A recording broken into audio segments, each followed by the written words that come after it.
ওই তাদের চুক্তির বিরুদ্ধে, ওই ফ্যাসিস্টের বিরুদ্ধে যারা কথা বলেছিল, তারা আজকে অসুস্থভাবে এই বাংলার জমিনে চলাচল করতে পারছে না। আজকে তাদের অবস্থা কি হয়েছে? আগেও যেমনটা ছিল এখনো তেমনটাই আছে, কথা ঠিক না বেঠিক?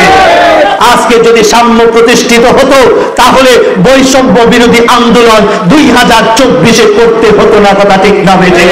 2024-এর এই বৈষম্য বিরোধী আন্দোলন একথা প্রমাণ করে, যারা বাংলাদেশকে বিগত দিনে শাসন করেছে তারা বৈষম্য দূর করে নাই, বরং বৈষম্যকে আরো প্রতিষ্ঠিত করেছে, কথা ঠিক না বেঠিক? তারা কোটা ব্যবস্থা চালু করেছিল, ওই কোটার বিরুদ্ধে আন্দোলন করেছিল আমাদের দামাল ছেলেরা, কলেজ ইউনিভার্সিটির ছেলেরা, ওলামায়ে কেরামগণ, মাদ্রাসার ছাত্ররা, তারা তাদের জীবন বাজি রেখে ওই ফ্যাসিস্টের বিরুদ্ধে আন্দোলন করতে হয়েছিল, বৈষম্যের বিরুদ্ধে আন্দোলন করতে হয়েছিল। কেন তারা বৈষম্য দূর করতে পারি নাই? এই জন্য আজকে কেন আমার হাজার হাজার যুবকেরা তাদের জীবন বিলিয়ে দিয়েছে, রক্ত বিলিয়ে দিয়েছে? কারণটা কি ছিল? উদ্দেশ্য কি ছিল? এটা নিয়ে আমাদের চিন্তা করতে হবে, আমাদেরকে ভাবতে হবে। কেন এদেশের প্রতিটা সেক্টরের মানুষ রাস্তায় নেমে এসেছিল, তাদের বুকের তাজা রক্ত বিলিয়ে দিয়েছিল?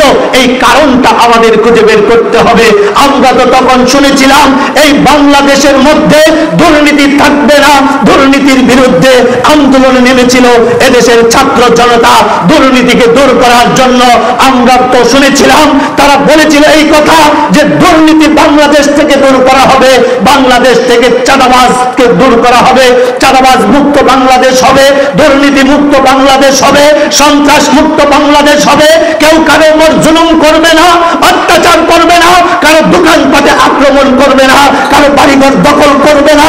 মানুষ, আমরা মানুষ হিসাবে মাথা উঁচু করে, বাঙালি বাঙালি হিসাবে মাথা উঁচু করে আমরা আমাদের অধিকার নিয়ে বেঁচে থাকবো। আমাদের উপর কেউ আঘাত করবে না, অত্যাচার করবে না, নির্যাতন করবে না। এজন্যই তো ওই 2024-এ আমরা ছাত্র জনতার আন্দোলনে ঝাঁপিয়ে পড়েছিলাম, রক্ত দিয়েছিলাম। এজন্যই তো আমরা আমাদের সবকিছু বিলিয়ে দিয়ে রাস্তায় নেমে এসেছিলাম, কথা ঠিক না বেঠিক? আপনারা দেখেছেন ইসলামী আন্দোলন বাংলাদেশ এমন একটা সংগঠন, যেই সংগঠন মুখে যা বলে কাজেও তা করে, কথা ঠিক না বেঠিক? এই সংগঠন মুখে একটা, অন্তরে আরেকটা, কাজে আরেকটা। এর কোনো প্রমাণ, এর কোনো নজির এখন পর্যন্ত কেউ দেখাতে পারে নাই, ভবিষ্যতেও পারবে না ইনশাআল্লাহ। আমাদের আমির জুলাইয়ের 17 তারিখের আগেই কর্মসূচি ঘোষণা করেছিলেন। তিনি বলেছিলেন যত ইসলামী আন্দোলন বাংলাদেশ, ছাত্র আন্দোলন, যুব আন্দোলন, অঙ্গ সহযোগী সকল সংগঠনকে নির্দেশ দিয়েছিলেন ছাত্রদের পাশে থাকতে হবে, ছাত্রদের ন্যায্য দাবির পক্ষে আমরা আওয়াজ উঠিয়েছিলাম, রাস্তায় আন্দোলন করেছিলাম। জুলাইয়ের 17 তারিখ থেকে আন্দোলন করতে করতে করতে করতে আমরা 5 আগস্ট পর্যন্ত মাঠেই ছিলাম, ছাত্রদের পাশেই ছিলাম। আমাদের অনেক সহযোদ্ধা বন্ধুগণ